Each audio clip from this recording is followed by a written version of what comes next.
Hi everyone, we are from Group 1. We are in Kuala Lumpur right now to assess the various adaptive reuse methods of reviving Jalan Tun Lee. Let's go!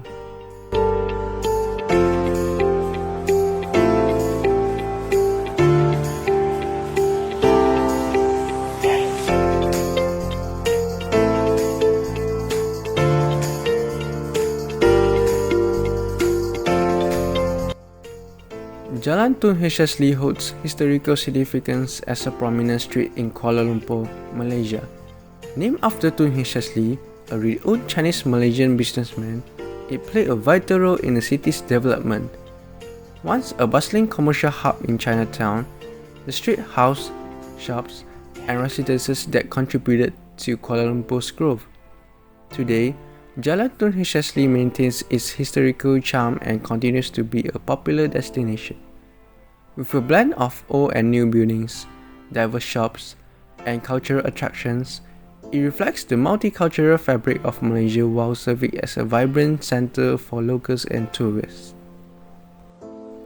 Adaptive reuse is a specific form of development that in recent decades has driven the revitalization of historic neighborhoods around the world. Adaptive reuse transforms existing usually historic buildings for the purpose of contemporary living. It involves renovating and redesigning structures instead of demolishing them, promoting sustainability and revitalizing urban areas. Adaptive reuse combines preservation with meeting contemporary needs and contributes to community development. So we have found out 6 problem statements along the street. The first one, which is traditional building, had been neglected, and the second one, which is the pans of the building are peeling off, and the third one, which is traditional streets are becoming quiet and deserted, and the fourth one is the growth of the street is affected, and the fifth one is modernization, and the last one is loss of history significance. Nowadays, modernism architecture is commonly used in our surrounding buildings. Therefore, it is simple to overlook the value of preserving structures at locations considerable with historical and cultural significance. Adaptive reuse in an improper way might also run into the risk of losing the original identity of the street. A group of tourists has competed with the modernization of the space because it has the possibility that the quick renovation would negatively affect the place's cultural identity. So, rapid modernization should be held responsibility because inefficiency rate of renovating the place is also a factor of insufficient preserving culture. Therefore, Malaysia should pay attention on cultural preservation because our building is highly distinctive and unique. So, moving on to abstract. Our main purpose of this study is to identify the importance of adaptive reuse and how adaptive reuse can take part in preserving our local heritage. We bring out data analysis through case study, and we also went for a site visit to collect more data and understand what are the situations are happening in Jalan Tun Lee. In our opinion, we think that adaptive reuse is very important because it prevents the loss of architectural elements and the historical and cultural identity of the place. So, our study is to bring out adaptive reuse to our future generation so the issues will be concerned. Is it worth renovating and reusing old buildings? So talking about this, the neglect of old buildings causes them to deteriorate and lose their traditional features, resulting in the gradual disappearance of Lee once vibrant cultural and architectural heritage. However, by restoring these abandoned structures to their original state, not only can their aesthetics be enhanced, but also additional space can be created for social activities and interactions. Economically, repurposing the shop houses for business not only promotes trade but also ensures better maintenance, thus attracting a large number of tourists. How did the emerging of modern style buildings affected the place identity? It impacted place identity through the demolition and renovation of existing structures for new purposes. This process leads to a loss of historical context, a transformation of aesthetic, adaptation to new functions, a shift in perceived values, and community reactions. Besides, lessing the traditional ambience of street, impacting the place identity can also emerge of modern style buildings. This is achieved through visual contrast. The potential loss of historical significance, a shift in cultural associations, and disruption of social interactions. Losing its originality can diminish the place and impact its identity.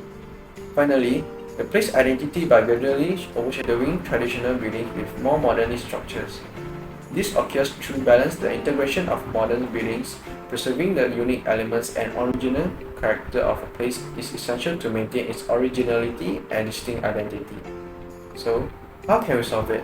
We can turn them into museums and contribute to preserving the local heritage and involve no change to culturally significant fabric. Other than that, by showing the architectural elements of the building used in the past can emphasize the heritage and cultural significance also can minimize the impact of changes. So moving on, which factor must be considered while determining the appropriate use of adaptive reuse in the street context? The first factor, which is circulation, we found out circulation along the Jalan Tun Hsli was a bit chaotic because it was located at the center of Chinatown and Fong Junction and intersection with some famous streets. And it's only one-way street, causing the decreasing route capacity. And the second factor was walkability, because it was lack of shades and amenities. And Malaysia climate is a hot and humid, and there was insufficient of shading. And the third factor, which is ventilation, the ventilation system is outdated, and the spatial quality of the street has affected, and also lack of acknowledgement of the hot, humid climate of Malaysia. So, after our discussion, we have a few ideas on upgrading. So, about the first one, the circulation, we will suggest that Jalan Tun Hsli can reduce some junction at intersection with the famous street.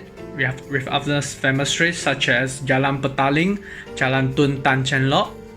And about the ventilation, by observation, the windows are not suitable for our needs, so it can change us to enlarge window to improve the ventilation. And the last one, walkability, we will suggest that can installing like cover on the walkway so it can block the shades and rain. How effective is adaptive reuse in conserving heritage buildings?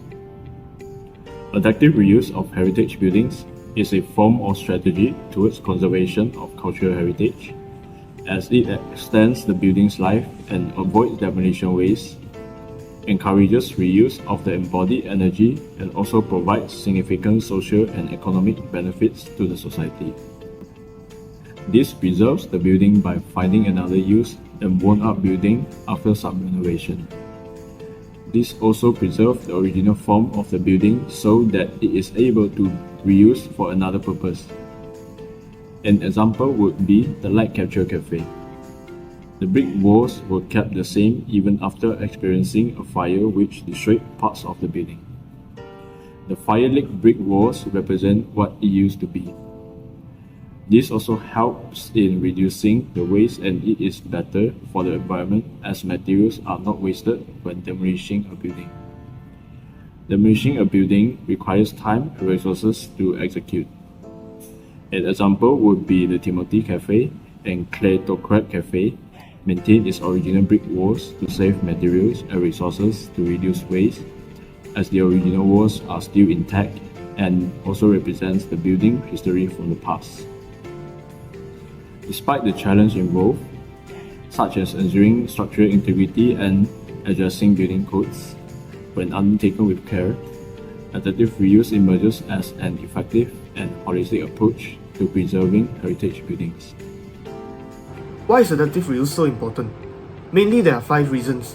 Adaptive reuse involves in renovating the heritage buildings which hold cultural significance, instead of destroying them to build new modern style buildings, which a great number of historic preservationists find them to be parasitic.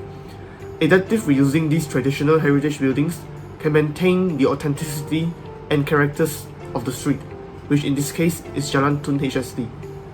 Through this, the historical significance can be maintained for the future generations, while educational interest can be well preserved, as each of these traditional buildings has their own past, and hence having different construction styles of how they were built up. Furthermore, adaptive reuse also brings cultural benefits as well. Since a building's cultural significance can bring people together, a vast number of these buildings have been the focal points for social interactions, like community gatherings and events, providing opportunities to strengthen the community bonds, creating a sense of ownership and engagement. Last but not least, it's definitely for the environmental reasons.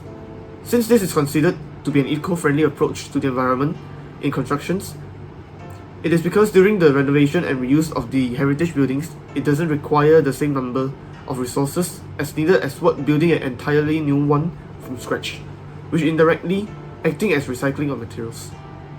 Not only saving the resources, energy and time required, adaptive reuse buildings also can reduce the construction waste at the same time. In conclusion, Jalan Tun HSD has gone ignored for a long time. Younger generations are unfamiliar with our traditional architecture because of the generational divide. As a result, the street's historical and cultural value is beginning to diminish and is gradually becoming forgotten. In order to demonstrate that modernity and tradition can coexist, we should establish a conversation between them. We'll be able to recognize the key elements of each and combine them in a way that amplifies the virtues of our ancient past as well as the usefulness of the concepts in the present period. One of the most efficient ways to get people to understand the value of maintaining historical buildings is through adaptive reuse. The residents should therefore promote Jalan Tun HSD with commercial and cultural activities by establishing a balance between preservation and modernization.